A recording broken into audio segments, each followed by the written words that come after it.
സല്ലല്ലാഹു അലൈഹി വസല്ലം. ഓ എന്റെ പ്രിയപ്പെട്ട മുഅ്മിനീങ്ങളെ, നമ്മൾ ഇവിടെയൊക്കെ മനസ്സിലാക്കേണ്ട ഒരു കാര്യം, ഞാൻ ഇന്ന് എനിക്കൊരാൾ ഒരു ഫോട്ടോ അയച്ചു തന്നു, പറയാതിരിക്കാൻ നിർവാഹമില്ല. ഒരു കല്യാണത്തിന്റെ ഒരു എൻഗേജുമായി ബന്ധപ്പെട്ടുകൊണ്ടുള്ള ഒരു ഫോട്ടോയാണ്. ആ ഫോട്ടോയിൽ ആ പുതിയണ്ണ് അവിടെ ഇരിക്കുന്നുണ്ട്. അവരുടെ മുഖം മറച്ചത് കൊണ്ട് ഞാൻ അവരുടെ മുഖം കണ്ടിട്ടില്ല, അത് പ്രത്യേകമായി പറയുകയാണ്.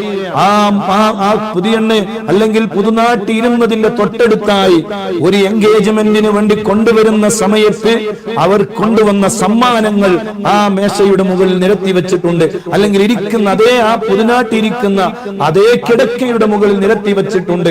ഞാനതിലേക്ക് നോക്കി എന്തൊക്കെയാണുള്ളത്. സുബ്ഹാനല്ലാഹ്, 2 ചെരുപ്പുകൾ അതിലുണ്ട്, ഒരുപാട് മിഠായികൾ അതിലുണ്ട്.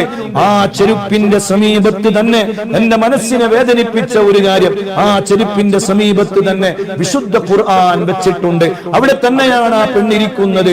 എന്തുമാത്രം വലിയ അദബുകേടാണ്, എന്തുമാത്രം വലിയ ഇതൊരു പുതിയ ട്രെൻഡായി മാറിയിട്ടുണ്ട്. കല്യാണത്തിന്റെ ഭാഗമായി ഒരുപാട് സമ്മാനങ്ങൾ കൊണ്ടുവരിക, ആ സമ്മാനങ്ങളുടെ കൂടെ ഖുർആനും ഉണ്ടാവുക. അതൊന്നും കൊണ്ടുവരണ്ട എന്നോ അങ്ങനെ സമ്മാനം കൊടുക്കുന്നത് തെറ്റാണോ എന്നല്ല. എന്നിട്ട് ഫോട്ടോക്ക് പോസ്റ്റ് ചെയ്യുക.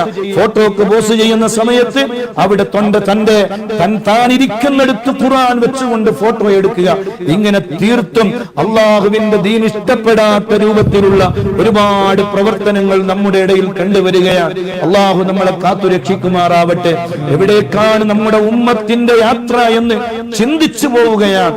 വളരെ വേദനയുണ്ട് ഓരോ കാര്യങ്ങളും കേൾക്കുമ്പോഴും അറിയുമ്പോഴും. ഇവിടെയെല്ലാം നമ്മൾ ചിന്തിച്ച് അള്ളാഹുവിന്റെ ദീൻ എല്ലാവർക്കും മനസ്സിലാകുന്ന രൂപത്തിൽ അള്ളാഹുവിന്റെ ഹബീബായ തങ്ങളുടെ ആ ദീനിന്റെ സൗന്ദര്യം അത് നമ്മുടെ ജീവിതം കൊണ്ട് എല്ലാവരുടെയും മുന്നിൽ കാണിച്ചു കൊടുക്കാൻ നമുക്ക് കഴിയണം എന്ന് സാന്ദർഭികമായി ഓർമ്മപ്പെടുത്തി അള്ളാഹു സുബ്ഹാനഹു വ തആല എല്ലാ വൃത്തികേടുകളിൽ നിന്നും മാറി നിന്ന് നല്ലവരായി ജീവിക്കാനുള്ള തൗഫീഖ് അള്ളാഹുവേ നീ ഞങ്ങൾക്ക് നൽകണേ റഹ്മാനെ. വൈലാ ഹളറത്തിൻ നബി